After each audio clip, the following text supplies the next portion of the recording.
नीलेश यादव जी। राधे राधे महाराज। राधे राधे महाराज जी। आपके चरणों में कोटि कोटि प्रणाम। महाराज जी, यदि कोई व्यक्ति आपका बुरा करता है, दुख पहुंचाता है और आपसे सिर्फ स्वार्थ से जुड़ा है और आपको पता है कि भविष्य में वो आपका बुरा कर सकता है, तो ऐसे व्यक्ति से रिश्ता रखें या दूरी बना लें? आप अपनी बात कहानी के रूप में मत बताइए। आप अगर अपने हृदय की बात पूछेंगे तो उसका निराकरण हो जाएगा। क्योंकि एक व्यक्ति है, वो ऐसा करता है, वो निर्णय नहीं, वो कल्पनात्मक नहीं होता। आपका उस व्यक्ति के प्रति क्या कर्तव्य है, वो आपका कौन है, जब तक हम जानेंगे नहीं तो उत्तर कैसे दे देंगे। एक व्यक्ति है, ऐसे हम नहीं उत्तर दे पाएंगे। वो हमारे पति हैं, वो हमारे ससुर हैं, वो हमारे अमुक हैं, तो उत्तर की गुंजाइश बनती नहीं। ऐसे सही उत्तर नहीं दे सकते, ऐसे नहीं किया जाता। अपनी बात बताए, डॉक्टर को बताया जाता है एक आदमी को बीमारी है तो आप क्या करोगे, तो डॉक्टर क्या करेगा, उसको सामने लाओ, एक्सरा करेंगे, जांच करेंगे, फिर दवा देंगे। ऐसे थोड़ी होता है एक आदमी बीमार है, अब क्या बीमार, ऐसे नहीं प्रश्न का उत्तर होता। और साधु के वचन कभी मिथ्या नहीं होते, ऐसे शब्द नहीं बोले जा सकते जिन पर ऐसा हो कि संशयपूर्ण उत्तर हो, ऐसा नहीं। देखो आपको बताएं इसका उत्तर सारांश, यदि अपने कर्तव्य का हम ध्यान रखें और भगवान का स्मरण करें तो किसी की कोई ताकत नहीं कि हमको परास्त कर सके, कोई भी संबंधी हो। अपने कर्तव्य में हम चूक करते हैं और हम उससे उसके कर्तव्य की याद दिलाते हैं कि देखो हम तुम्हें इतना प्यार करते हैं, तुम्हें हमारी कामनाएं पूर्ण, तुम्हें ऐसा करना चाहिए, तुम्हें ऐसा करना चाहिए। मतलब हम अपने कर्तव्य, हमें क्या करना चाहिए। अगर हम अपने कर्तव्य पे रहेंगे तो भगवान हृदय में बैठे, वो कभी असंतुष्ट अशांत नहीं होने देंगे। और देखो ईश्वर के द्वारा शासित सृष्टि है, कोई हमको सता नहीं सकता। ये हमारे कर्म ही हमको दुख देते हैं। देखो अगर हम अभी जैसे आज हम चाहते हैं कि ये हमें बहुत प्यार करे, लेकिन कल पीछे का रजिस्टर आप देखो, क्या आप इस पे थे, नहीं थे, अब आपको जीवन भर जलना पड़ेगा, पक्की बात है। क्योंकि तुमने मनमानी आचरण किया, उनका हिसाब कौन देगा, उसी से दिलवाया जाएगा जिसका वर्ण किया है, वही ऐसे आचरण करेगा। क्योंकि सब ईश्वर सबके अंदर, तुम देख देख के जलोगी। अगर तुम्हारा आचरण पवित्र, तो तुम्हें कोई जलन पैदा नहीं कर सकता। भले वो असत करेगा तो उसका फल उसको मिलेगा। सबको अपने अपने कर्मों का फल भोगना पड़ता है। को न काहू के सुख दुख कर दाता, निज कृत कर्म भोग सुन भ्राता। तो सखी, भगवान का आश्रय और अपने कर्तव्य का पालन। देखो एक बार भगवान नारायण को पति रूप में प्राप्त करने के लिए वृंदा जी ने देवर्षि नारद जी से उपाय पूछा कि मैं भगवान नारायण को अपने पति रूप में प्राप्त करना चाहती हूं। तो उन्होंने कहा इसकी परीक्षा होगी तुम्हारी। पहले हम आदेश करते जालंधर को पति मानो और अपना सतीत्व स्थापित करके दिखाओ, नारायण पति रूप में आ जाएंगे। देवर्षि नारद जी की बात मानी और जालंधर राक्षसी असुर प्रवृत्ति का था, भगवान शंकर भी नहीं मार पाए, जबकि उनका पाशुपतास्त्र अस्त्र जो है दिव्य है। लेकिन पतिव्रता का, वृंदा सखी का जब ये हुआ कि ये मरेगा कैसे, तो भगवान हरि से प्रार्थना हुई और उसने आकांक्षा की थी हरि को पति रूप में, हरि आ गए पति रूप में। वही शालिग्राम वृंदा तुलसी का जो चरित्र हम सारांश में बता रहे हैं। आप अपने कर्तव्य पे, तो आपके कर्तव्य की परीक्षा होगी। हम लोग क्या करते हैं, दोषारोपण कर, अगर पति ऐसा है तो पति ऐसा, अगर पत्नी ऐसी है तो पत्नी। एक बार भगवान ने तुम्हें मिला दिया है, दोनों एक दूसरे की मनोवृत्तियों के अनुकूल बनने की चेष्टा करो।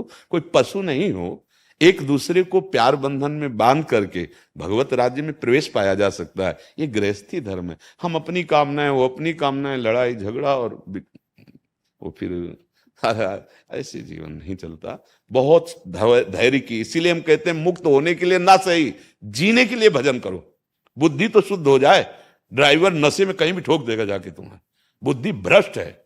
आज नवीन नवीन बच्चे जो गर्ल फ्रेंड हो, क्या है बॉयफ्रेंड का ये चला है ना जहर, ये गृहस्थी लायक नहीं रखेगा। उनकी निष्ठाएं अपवित्र हो जाती है, उनका चिंतन अपवित्र हो जाता है। वो पति प्रेम या पत्नी प्रेम केवल कहने मात्र का रह जाता है। नहीं तो एक दूसरे की विपत्ति में एक दूसरे का सहयोग करते हुए गृहस्थ धर्म में चला गया। अगर पति के पास भोजन भी नहीं तो पत्नी भी भूखी रह करके, ऐसा नहीं कि तेरे पास हमारी कामना पूर्ति की वस्तु नहीं, मैं चली। और कैसे भी क्रोध करने वाली है, ठीक है थोड़ा रुक्ष स्वभाव, पर भगवान ने पाणी ग्रहण करवाया है, अब इसका निर्वाह करेंगे, ऐसे चलता है। और इसी से भगवत राज्य में प्रवेश पाया जाता है। अब सब मनमानी आचरण हो रहे हैं, हमारी बात को कौन मानेगा। आज के नवीन बच्चे अब बोलो 4 गर्लफ्रेंड 4 बॉयफ्रेंड, ये तरीका है तुम्हारे अभी जीवन की यात्रा शुरू हुई है और तुम नष्ट करना शुरू कर दिए। अब ये बातें बच्चों को कैसे पसंद आएंगी? क्योंकि उसी जब देखा कि अब वृत्तियां मलिन हो रही तो नशा शुरू। अब माता पिता पढ़ाई के लिए भेज रहे हैं, वो ड्रग्स के नशेबाज बन रहे हैं, वो गांजा के नशेबाज बन रहे हैं। ये क्या जीवन होगा? क्या गृहस्थ बनोगे? क्या आप देशभक्त बनोगे? क्या आप समाज सेवी? वही माता पिता से ऐसे बर्ताव करते हैं बच्चे, फिर वो सब। तो हमें तो लगता है यदि हम अपने कर्तव्य का पालन करें तो हमारा सहयोग भगवान की तरफ से होता है, हमारे हृदय को कोई दुखी नहीं कर पाएगा। हम अपने कर्तव्य से जहां फेल हो जाते हैं, फिर वो कहीं ना कहीं, उस समय आपने अपराध नहीं किया, लेकिन अपराध बैक का है जो कि कोई जानता नहीं, वो दंड देगा। आप कहोगे कसम से नहीं किया, हम भी मानते नहीं किया, लेकिन वो जो किया है उसे कोई नहीं जानता, उसका प्रायश्चित नहीं हुआ, वो आपको दंड देगा। सावधान चलें, नाम जप करें, परिवार को भगवान का स्वरूप माने। सहन शक्ति यही आगे बढ़ाती, चाहे गृहस्थ में हो चाहे, देखो जो सहनशील नहीं हुए काट मार शुरू जेल भोग रहे हैं, फिर नरक भोगेंगे। सहन करना सीखो। अगर 4 बातें सह गए तो बहुत आगे अच्छे बन जाओगे। आज सहनशीलता खत्म हो रही है। क्यों सहे? हम स्वतंत्र हैं।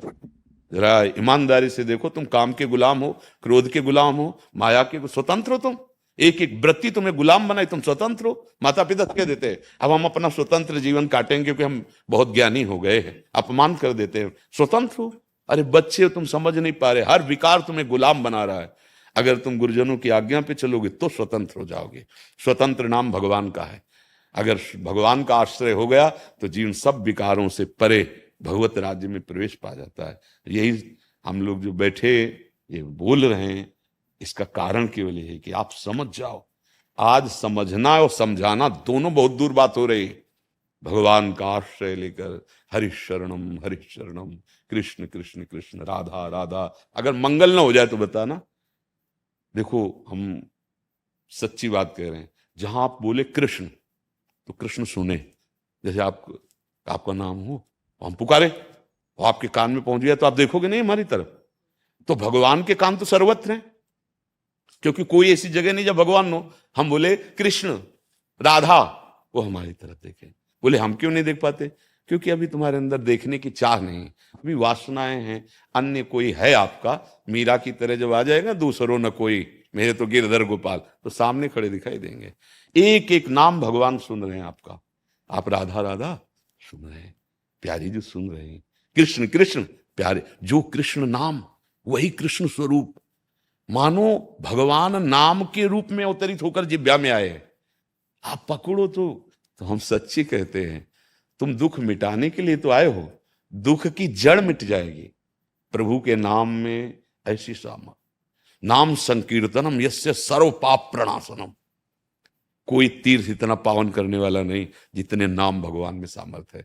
देखो हम लोग वृंदावन वासी हैं, स्वामिनी जी की चरण की ठसक में रहते हैं, तो हमारे माई श्यामा जी को राज हमने देखा है हरि राधा राधा रटते हैं। जपत हरि विवस्तव नाम प्रतिपद विमल, ये बहुत एकांतिक वृंदावन का महामहिम पराविद्या राधा नाम।